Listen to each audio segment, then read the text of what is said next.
Hola muchachos, bienvenidos entonces a este tercer video ya. Ya vamos a medio camino, ¿no? Nos falta solamente entonces los supuestos sobre el modelo y los supuestos sobre el error. Entonces, lo que yo quiero que chequemos ahí es solamente lo que tengo acá escrito.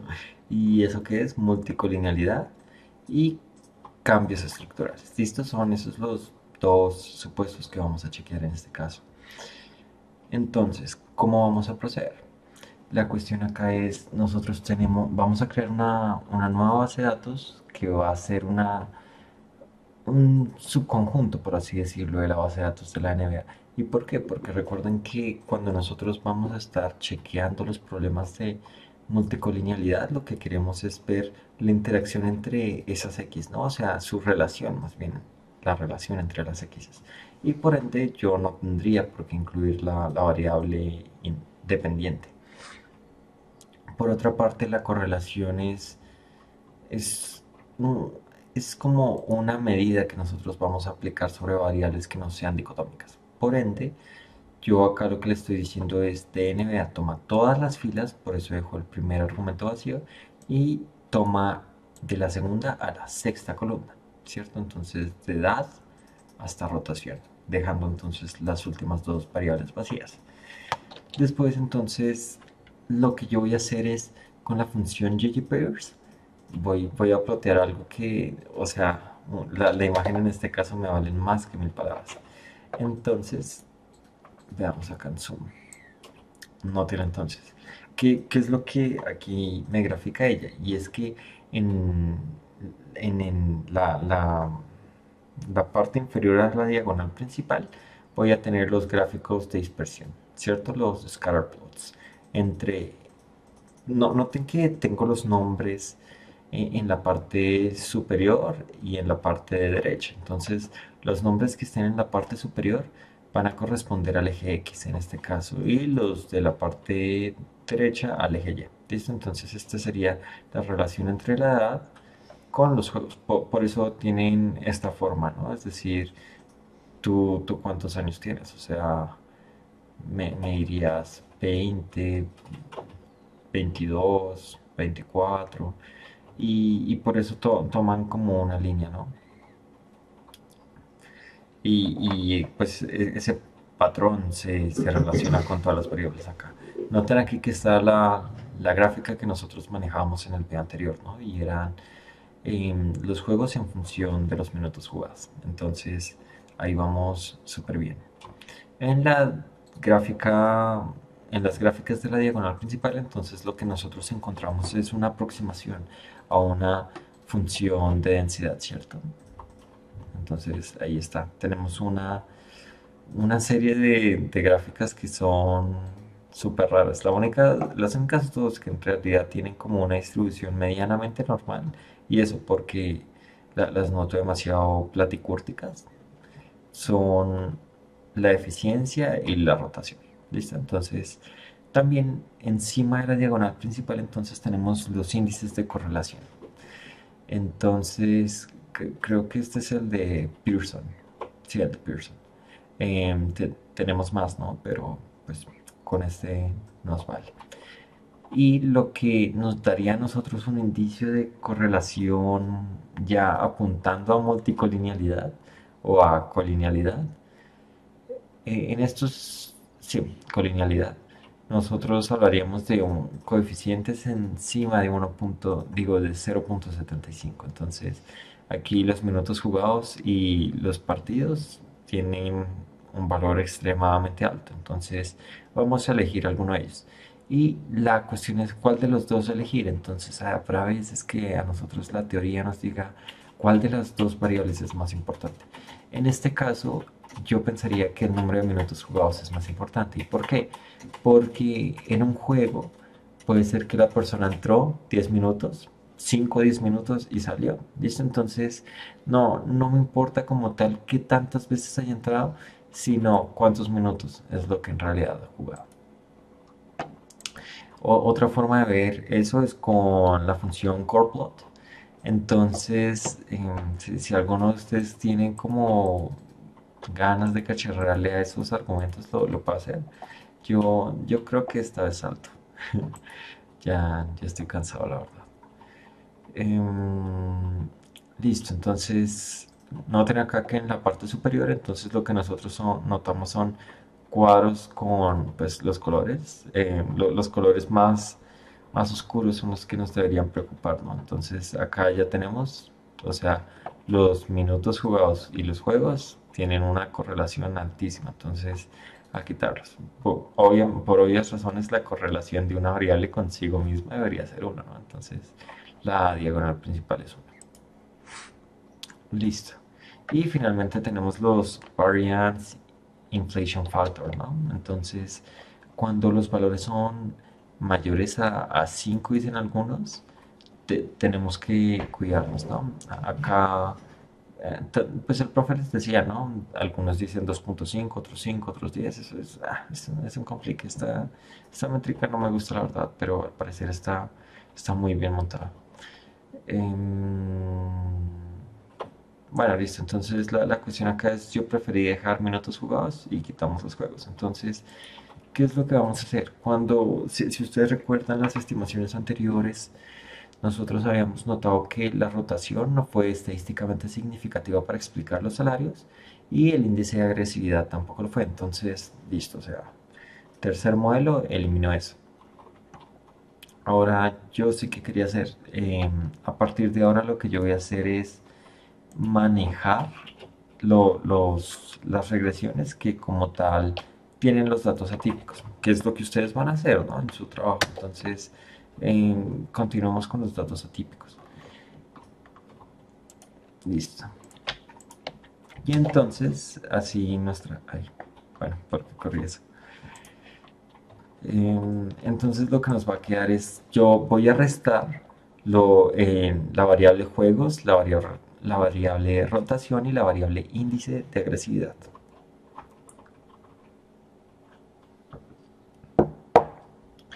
Y listo. Algo que quiero que noten es que acá yo estoy restando el nombre de la variable, ¿no? Ahora, ¿será que alguno de ustedes alguna vez quiere hacer una regresión sin tener en cuenta el intercepto? En ese caso, ¿qué era el intercepto? Era un vector lleno de unos, ¿no? Entonces, yo podría escribir también -1. ¿Listo? Y con esto yo le diría a la regresión, estímala sin constante. ¿Vale? Entonces, un apunte que no sé si venía al caso, pero que les puede servir en un futuro. Después, summary. Y listo, entonces que totalmente con las variables significativas, ¿no? Vale. Después, entonces, lo que estábamos diciendo, ustedes pueden crear un modelo nuevo y ir chequeando, ¿no? O sea, cómo van las cosas. Listo. Posteriormente, entonces, forma funcional adecuada. Este video... Ah, no. Me faltaba forma funcional y cambios estructurales. Pensé que iba a salir corto. Bueno, entonces el test reset de Ramsey. Entonces acá vamos a hablar algunas puntualidades acerca del test reset. Entonces, listo. Tenemos este modelito. Ahí, ya, tal vez había bajado mucho. Entonces, en el test reset lo que va a pasar es que nosotros vamos a tener una variable y que va a estar en función de un vector xy. Entonces, este vector xy, mm,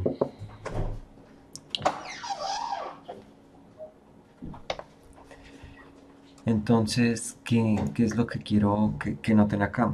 Que, bueno, este x sub y digamos que es como un vector, ¿no? Es decir, es lo mismo que una función en términos de x1, x2 y así, hasta x sub k. Un modelo con k variables. Y entonces lo que va a suceder es que yo voy a utilizar esa función con la que yo me aproximé es lo mismo que mi y estimado, ¿no? Em, sí, es que acá lo que no quiero decir es que este y sea igual que este y estimado, o sea, lo que se trata la regresión es que este aproximado sea lo más cercano posible, ¿listo? Entonces tengan cuidado ahí. Ahora, ¿qué es lo interesante de acá?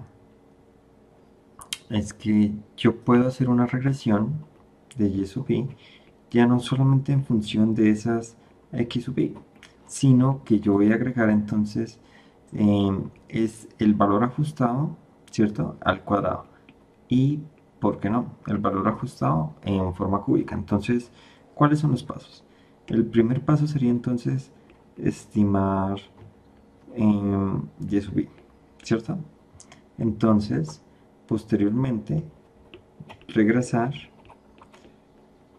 y sub i en, en las formas y sub i gorro al cuadrado o y sub i cúbico al cuadrado. ¿Listo? Y entonces el tercero sería em, verificar significancia. ¿Y significancia de qué? Entonces, lo que voy a comenzar a hacer acá es decir, siempre que yo hable de algún parámetro acompañando a las x sub i, entonces va a ser el beta, ¿listo? Y si hablo de algún parámetro acompañando los y sub i gorro, va a ser, no sé, gamma creo que es transpuesta. ¿Listo? Entonces, eso es lo que vamos a hacer a continuación. Y noten entonces que lo que yo voy a hacer es, en mi fórmula de salarios en función de todo lo demás, excepto juegos, rotación e índice de agresividad, yo con esta variable indicadora lo que le estoy diciendo es utiliza los valores ajustados del tercer modelo, que era pues el modelo que teníamos con datos atípicos de la sesión pasada. Esos valores ajustados entonces en su forma cuadrática. Noten entonces que yo ya estoy incluyendo este valor en la regresión. Es decir, este yo ya lo incluí, ¿no? Era el punto menos todos los demás. Ahora estos van a entrar a través de fitted y en la regresión entran con un indicador, ¿listo? Entonces es eso como lo que quiero que noten. Entonces esta tercera variable entraría de la misma forma, ¿vale? Y listo, ¿y cuál es la data? NBA. Entonces corremos eso. Acá hay una serie de problemas. No sé por qué él me dice que computacionalmente no puede. Igual ustedes no se preocupen, deberían poder hacerlo. O sea, con los datos de la gran encuesta integrada de hogares, yo lo hice y sí me dejó. La verdad no sé por qué y no encontré por qué. Y por eso entonces lo que no puedo mostrarles una comparación, sino solamente la función original. Es decir, esta prueba reset, más bien este objeto reset, yo lo creaba para revisar la significancia de estas dos variables. ¿Sí? Entonces, esta es una y esta es la otra, la cuadrática y la cúbica respectivamente. Y a través de esta prueba de hipótesis, lo que yo quería era testear que fueran estadísticamente iguales a cero. No salió, pero bueno. Entonces, con reset test es la función directa y acá yo solamente tengo que incluir cuál es el modelo al cual le quiero hacer eso y las potencias que yo quiero correr. Entonces, ¿qué valor nos arrojó? Chequeamos acá entonces una cosita antes. Y es que no he dicho cuáles son las hipótesis alternativas, ¿no? Y nullas. Entonces, con respecto a con la nula, recuerden que siempre va a ser igual a, ¿cierto? O sea, o mayor a algo, o si me entienden, pero en este caso va a ser el igual a. Y pues la alternativa a su complemento, en este caso, ¿qué es lo que a mí me interesa? Yo quiero saber si, recuerden acá que entonces yo tendría unos coeficientes, ¿no? Unos coeficientes como gamma 1 y acá gamma 2.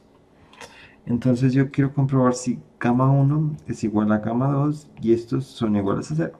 Y la otra sería al menos un gamma sub i diferente de cero para i igual a 1 o 2. ¿Cierto? Entonces, si alguno de esos dos es diferente de cero, quiere decir que hay un comportamiento cuadrático o uno cúbico que yo no estoy teniendo en cuenta. Si ambos son iguales a cero, quiere decir que lo que yo estimé de primeras está bien estimado. ¿Listo? Entonces, si yo llego a rechazar, yo qué diría entonces, estoy en un caso erróneo. ¿Listo? Y si no rechazo, entonces correcto. Entonces acá les tengo mi primer tip. Y es que cuando ustedes estén haciendo como pruebas de hipótesis, ustedes van a estar parados en dos campos. Entonces, el primero es de significancia. ¿Listo? Entonces, significancia. Y el siguiente es entonces de supuestos.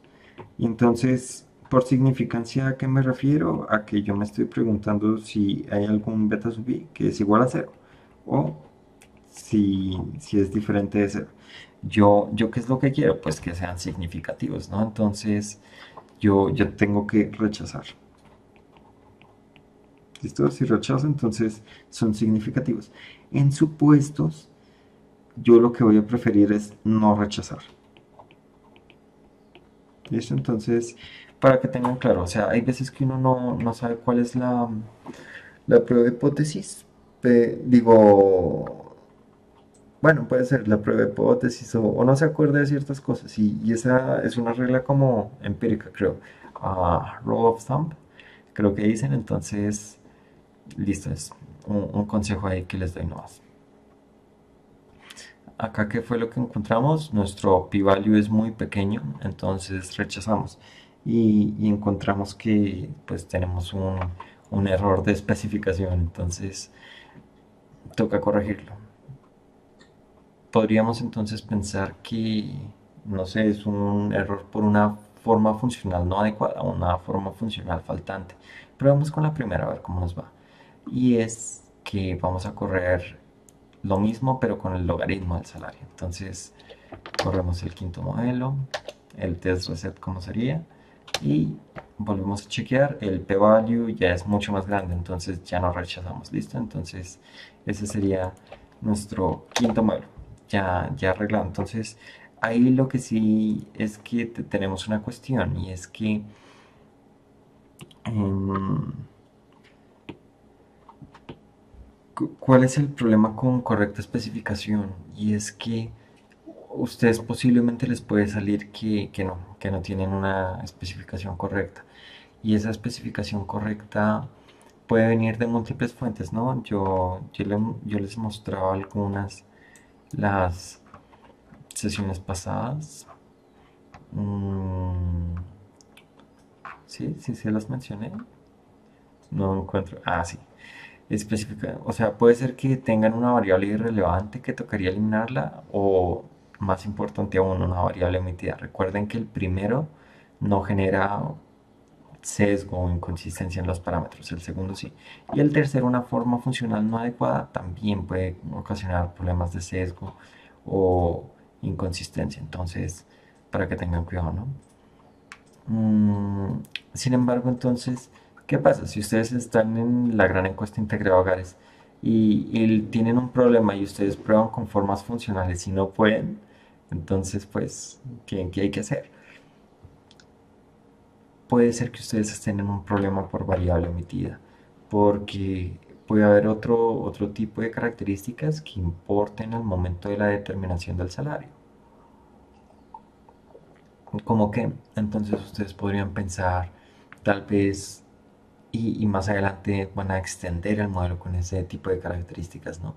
Es los logros educativos que tomará la forma de variables dummy como por ejemplo uno en el caso de haber aprobado primaria, secundaria, pregrado, un posgrado.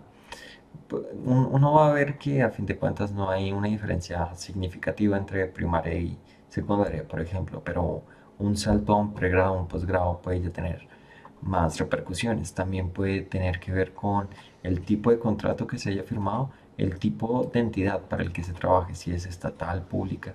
Hay muchas cosas ahí que pueden ser. Entonces, para que no se frustren demasiado si ven algún tipo de error ahí. Listo. Entonces, seguimos. ¿Y con qué seguimos? Pruebas de cambios estructurales. Las clases son largas, ¿no? Esto creo que sí tuve que haber grabado más antes, aunque yo les conté, ¿no? O sea, la grabación se pospuso porque todo este código antes estaba montado para la gran encuesta integrada de hogares. Sin embargo, al charlar con Hernando, pues notamos que no podemos hacer todo con base a esa misma base de datos. O sea, sería muy fácil limitarse a copiar y pegar. Entonces, mejor no. Entonces tocó montar otros datos, había una serie de preguntas también que tocó hacer el profesor, o sea, nosotros tampoco es que nos las sepamos todas, ¿no? O sea, también la guía del profesor es tanto importante para ustedes como para nosotros. Pero listo, entonces, Kusum, Kusum. Vamos a ver esto. Ya, uy, bueno, entonces, esos son cambios estructurales. Entonces, yo acá lo que les quiero decir es, con respecto a cambios estructurales, nosotros tenemos dos tipos de pruebas. El primer tipo de prueba entonces está basado en los estadísticos F. ¿Listo? Entonces son pruebas de significancia conjunta, es lo que les quiero decir. Y la segunda es un término mucho más gomelo, es fluctuaciones empíricas. ¿Listo? Entonces esto lo que intenta hacer es como mirar qué es lo que le pasa al proceso con, más bien, cuáles son las fluctuaciones del proceso con el paso del tiempo. Entonces, acá hagamos un ejemplo, y es que en el primer caso, en estadísticos F, yo podría tener entonces una variable y, una variable x, y entonces, ¿qué es lo que va a pasar? Que yo voy a tener, por ejemplo, una variable así, y luego,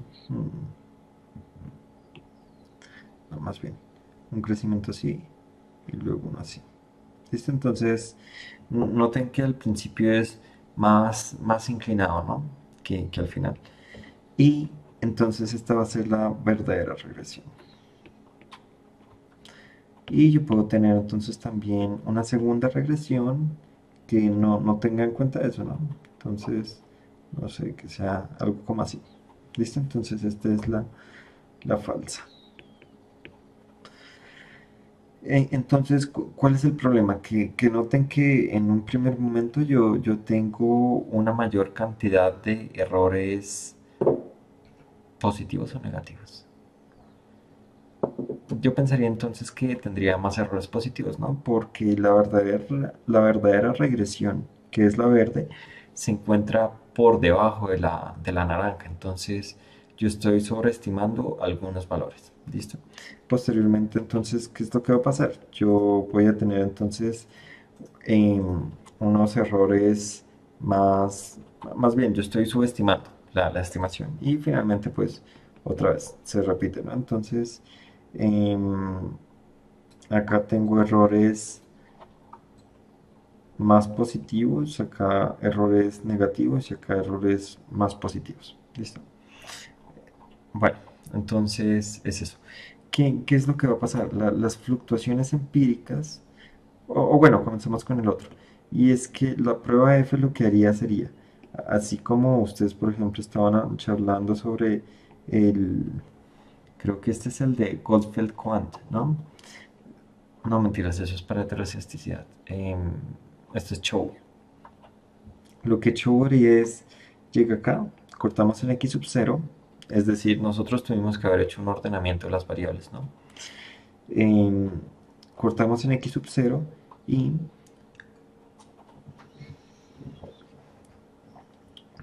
lo que vamos a hacer entonces es chequear si los parámetros estimados en esto, o sea, es decir, yo voy a tener los parámetros desde antes de 0 y los parámetros desde después de 0. ¿Listo? Y entonces la prueba F, lo que aquí intentaríamos hacer, la hipótesis nula, sería, ¿será que los parámetros de la izquierda son iguales que los parámetros de la derecha? ¿Listo? Eso sería una prueba en términos de estadístico F. Posteriormente, entonces, ¿qué es lo que vamos a hacer? Vamos a tener entonces una prueba de fluctuaciones empíricas y estas fluctuaciones lo que hacen es chequear qué le pasa al error, ¿listo? Conforme se va mirando otro tipo de observaciones. Entonces, acá yo lo que voy a tener es los valores de X y que deben tener un ordenamiento. Ese es el problema. O sea, con datos de corte transversal, hay que seleccionar una variable con respecto a la cual ordenar. Pero acá, así. Entonces, lo que el profe Jorge les contaba a ustedes era que en Show uno puede ver unas bandas, ¿no? Unas bandas de confianza. Y en el centro, entonces lo que nosotros vamos a ver es una media cero. Ay, perdón, esto no es Y, esto es el error. Entonces, esto es U sub I. Y entonces lo que nosotros vamos a hacer es revisar cuál es esa suma acumulada de errores. Por eso es QSUM. Entonces creo que cumulative sum. Listo. Ay, sumé. Perdón, el sueño. Esto, no sé, esta metodología de clases es como chévere. O sea, ustedes, sí, o sea, no me tengo que preocupar porque ustedes no me estén escuchando, porque sé que en una grabación la señal no se cae. Em, Lástima que pues sí se pierde la interacción con ustedes, pero pues bueno. Pues también es como más demandante, ¿no? O sea, grabar esto así y pues editarlo y subirlo. Pero bueno, entonces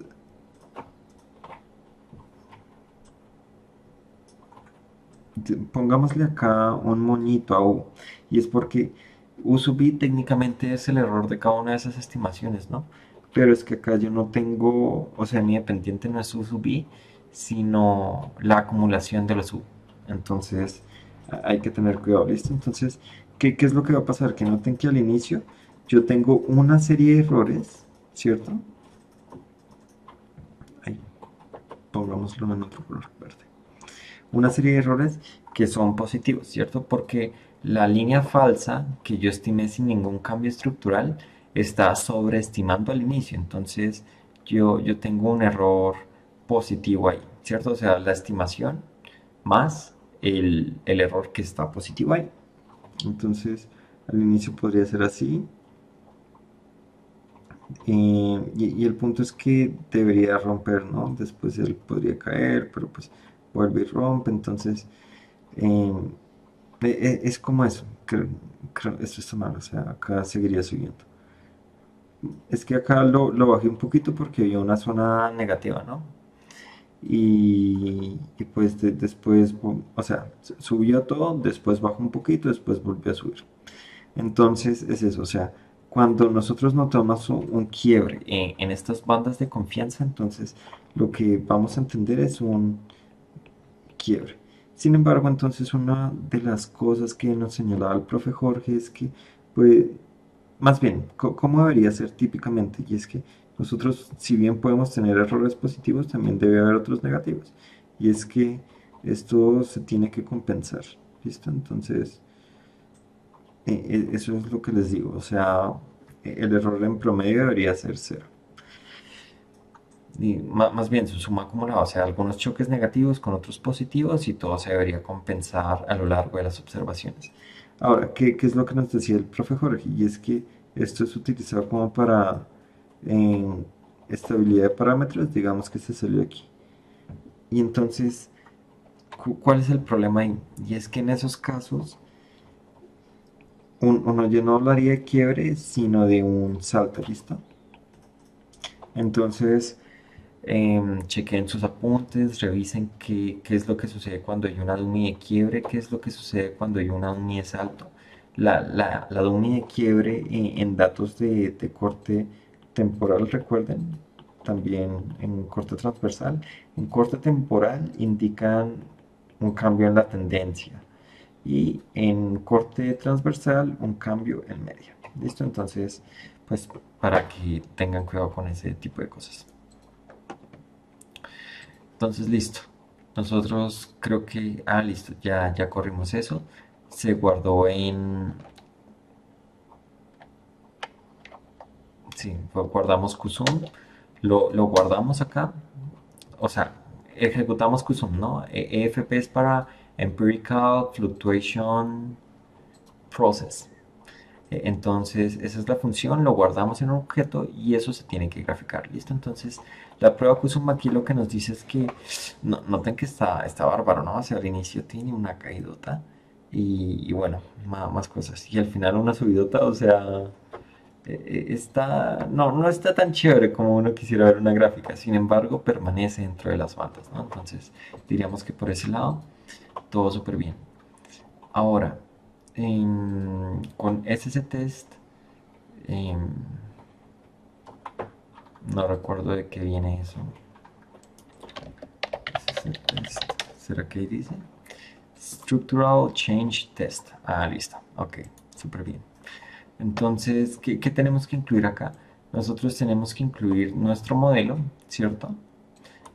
Yo aquí puse el logaritmo del salario y toda la cosa y puse la data, pero ustedes podrían poner el modelo por sí mismo. Es decir, yo podría intercambiar eso por esto, quinto modelo. Y pues tenemos que ordenar por una variable, ¿no? Es lo que hemos estado diciendo. El tipo de la prueba entonces es show y un punto, entonces tenemos que seleccionar cuál es ese individuo ordenado que, que vamos a analizar. Listo, entonces para el caso del punto número 100, acá no tenemos ninguna como teoría, ¿no? Que nos diga a priori cuál podría ser ese punto de cambio estructural. Sin embargo, yo estoy diciendo como el 100, pero esto lo hago principalmente para que ustedes sepan cuál es el funcionamiento. Noten que aquí él me manda una FT, porque recuerden, él parte la muestra, ¿no? Entonces tiene que haber una F con respecto a la estabilidad de los parámetros, todas esas cosas. Y el p-value. Entonces, recuerden, lo que nosotros estamos diciendo es la hipótesis nula es que los parámetros son iguales. Si son iguales, entonces no hay un cambio estructural. Acá en este caso, como el p-value es alto, es mayor que 0.05, entonces no rechazamos. Digo, rechazamos, ¿no? No rechazamos. Perdón, ya mucho sueño. Listo, y como no rechazamos, los parámetros en ambas submuestras son iguales y listo, entonces no habría cambio estructural. También podemos ver con fstats, entonces lo que aquí se hace es ver como en esto, ¿qué es lo que hace? Calcula como los Fs, o sea, él coge la muestra y la va separando, ¿no? Entonces, coge, no sé, el 10% primero. Tal vez sería chévere si lo gráfico acá. Entonces, ¿qué es lo que él hace? Coge la muestra, ¿cierto? Entonces, lo separa, digamos que esta es la regresión. Digamos que estamos en un caso bueno. Entonces, este es el 10% de los datos, ¿no? Y entonces en ese 10% de los datos, él lo que va a hacer es, va a estimar un beta cero, bueno, menos cero, digamos, y un beta más cero. Es decir, a la izquierda el posible quiebre y a la derecha el posible quiebre. Él calcula una F, ¿no? Para recibir, chequear si son estadísticamente iguales. Y pues me guarda el F. ¿Listo? Entonces, digamos F1. Después, entonces lo que él hace es coge 20%, hace lo mismo, 30% y así, hasta llegar al 100%. Listo, entonces, noten que él me calcula un F por cada uno de los puntos. Acá yo lo partí en ¿cómo es que se llama? Deciles, pero pues él lo podría, o sea, él lo parte en realidad por cada punto. Y al hacer eso, entonces lo que él nos muestra es los Fs más altos. Noten igual que a un F más alto, yo lo que haría sería rechazar, ¿no? Entonces, listo. Pues claro, ¿no? O sea, si mi T calculado queda, digo, si mi F calculado queda a la derecha del F crítico, entonces listo, o sea, fue muy alto y cayó en la zona de rechazo y rechazo la hipótesis nula y tendría un problema ahí. Entonces, el problema aquí sería donde alguno de esos Fs cortara la línea roja. ¿Listo? En ese caso sí tendríamos un posible problema de cambio estructural. Acá con lines breakpoints lo único que hago es mostrar cuál fue el punto más alto. ¿Listo? Entonces con la variable ordenada por, en este caso que era minutos jugados, mm, en el dato aproximadamente al 35%, en el dato ubicado en esa posición, ni, o sea, se encontró como la mayor divergencia, pero igual no fue suficiente. ¿Listo? Ahora, uf, casi que no terminamos, ¿no? Es ya la creación de la matriz y terminamos. Entonces, ustedes tranquilos, yo nervioso. Listo, entonces acá en esta parte voy a necesitar otra vez de sus poderes. Y es que nosotros como tal no hemos tratado las monitorías en funciones, como un for, como un bucle con while y todas esas cosas, ¿no? Entonces, pues, necesito de sus poderes un poquito porque esta vez vamos a entender un poco esa vaina. Lo primero es que yo voy a crear una matriz donde la información que la rellene está con una función que se llama rep, ¿no? De repetir. Entonces quiero que repita cero cuántas veces. Entonces las dimensiones de la NBA, que eran 485 menos 40. Este menos 40, ¿qué hace referencia? Es que yo no puedo separar la muestra en, digamos que la voy a separar desde el primer dato. ¿Qué hay a la izquierda del primer dato? Entonces, paita, ¿sí me entienden? Digamos ahora que voy a coger el segundo dato. Entonces, a la izquierda solamente hay un dato.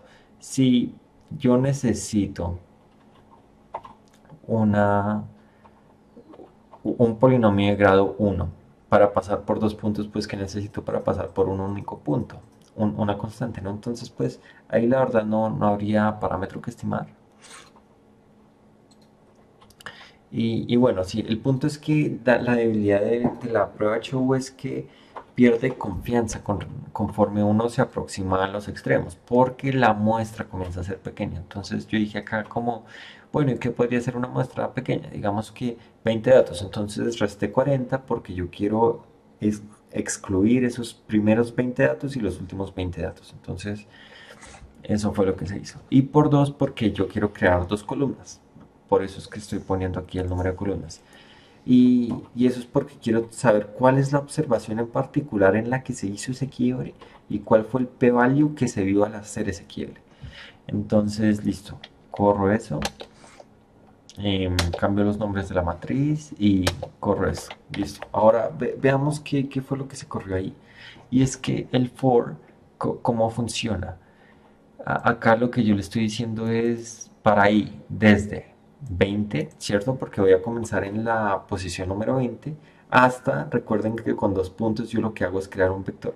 Y le estoy diciendo que las dimensiones de la matriz, menos 20. ¿Listo? Es decir, o sea, comienzo desde la posición número 20 y termino en la 485 menos 20, entonces termino en la 465. Y listo, entonces, ¿qué va a pasar con esta I? Esta I va a caminar entre 20 y 465. Entonces, primero tomo el valor de 20 y ejecuto el código que esté dentro de los corchetes. Después, tomo el valor de 21 y vuelvo y ejecuto el código que está dentro de los corchetes. Y así hasta llegar al final y se acabaría el bucle. ¿Listo? Entonces, es chévere la función. Ahora, en registro en la fila número I-19. ¿Y por qué pongo este 19? Porque la fila tiene que ser como tal. Si I es 20, entonces menos 19, yo estaría en la fila 1, ¿no? Fila 1, columna 1. Es decir, en la parte de la observación. ¿Y cuál observación es? Pues la 20. Entonces la relleno con 20. Después en la siguiente columna, por eso pongo aquí el 2, el p-value de qué se trata. Voy a utilizar en SSTest, bueno, la voy a correr. ¿Y en dónde la voy a correr? En el punto 20. ¿Listo? Entonces esa es la diferencia con respecto al anterior. O sea, antes ese 100 era fijo, ahora yo lo volví variable. Varía conforme el for pasa por todos y cada uno de los puntos. Em, Listo, ¿y cómo era la prueba? Entonces noten que él a mí me entrega dos datos, el F y el p-value. Entonces, dentro de estos corchetes yo lo único que le digo es, oye, quiero que saques el segundo dato. Listo, entonces yo puedo hacer dos análisis de quiebre. Y el primero entonces es, yo puedo ver, o sea, en ese registro quiero filtrar cuál era la fila con el p-value que era el mínimo. Listo, entonces eso es lo primero que hago. Revisemos cuál es el punto. En la posición número 168 entonces tenemos un cambio estructural. Ahora puede ser que si yo veo aquí la base de datos registro y yo me acerco a la posición número 168, yo lo que vea va a ser que, miren, puede que ese sí tenga el mínimo, pero yo estoy rechazando en más puntos, entonces ahí toca entrar, ¿no? Como a analizar un poco la cuestión y saber si es un cambio en media, en intercepto, en qué es, y, y entrar a abordar eso. Porque hay muchas observaciones que en general están rechazando aquí. Noten que hasta las 188, la observación 188 yo estoy rechazando, listo. Entonces, ¿qué es lo que después hago? Yo digo como, no, entonces no filtremos por el mínimo, sino por todos aquellos en los que se rechaza, es decir, a todos aquellos p-value que son menores a 0.05. ¿Listo? Y entonces, pues imprimo cuáles son las observaciones. Y estas son las observaciones por las cuales yo tendría que arreglar eso. ¿Listo? Entonces, yo creo que la sesión estuvo pesada. Si yo estoy cansado, no me imagino ustedes. Vamos a... bueno, allá es como que ustedes revisen cómo pueden intentar corregir los problemas que hemos visto hasta el momento. Y eso es todo, muchachos. Gracias. Los veo entonces en el próximo video.